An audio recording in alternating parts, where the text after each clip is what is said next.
মানুষ তখনই চিনবেন যখন মানুষের ধারে কাছে যাবেন, যখন ভবিষ্যৎ প্রয়োজনীয় কাজ নিয়ে একজন মানুষের কাছে যায়, তখন বোঝা যায় সে কত মহান কিংবা কত ছোট মনের মানুষ। কিছু মানুষের কাছে গেলেই মানুষ সম্মান বা শ্রদ্ধার ধুঁটা পাওয়া যায়, আর কিছু মানুষের কাছে গেলে মানুষ সম্মানতে দূরের কথা অসম্মানিত হবে। তখনই বোঝা যায় মানুষ শুধু দেখতে মার্জিন হলে সে মানুষ হয় না। যখন মানুষের সব কিছুর দিক দিয়ে গুণগত কিছু মান থাকে, তখন সেই মানুষকে মানুষ মনে করা যায়। কারণ একটি মানুষ তার ধন সম্পদ টাকা পয়সা না থাকলেও তার মাঝে একটা মন থাকে।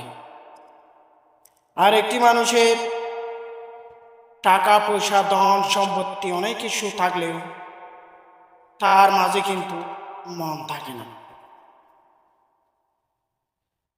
যখন সে মনহীন মানুষ হয়ে যায়, তখন কোন সময় কাকে কি বলে তার কোনো স্রোত থাকে না। আর যে মানুষের একটা মন থাকে, তার টাকা পয়সা থাকুক বা না থাকুক, সেই মনটাই মানুষকে দিতে পারে। সেই মন নিয়ে মানুষের সাথে কথা বলতে পারে, এই শীঘ্রই মানুষের মন জয় করতে পারে। আসলে যারা মানুষের মন জয় করতে পারে, মন দিয়ে টাকা দিয়ে নয়, তাকে মানুষগুলো মনে করা যায়।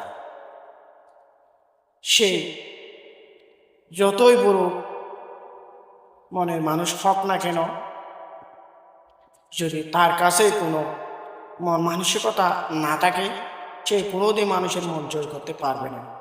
সে পারে শুধু টাকা পয়সা ধন সম্পত্তি দেখিয়ে মানুষকে হয়তো মন জয় করতে পারবে, মন দিয়ে না। আর যাদের মন নাই, তারা তো মানুষের জগতে পড়ে না।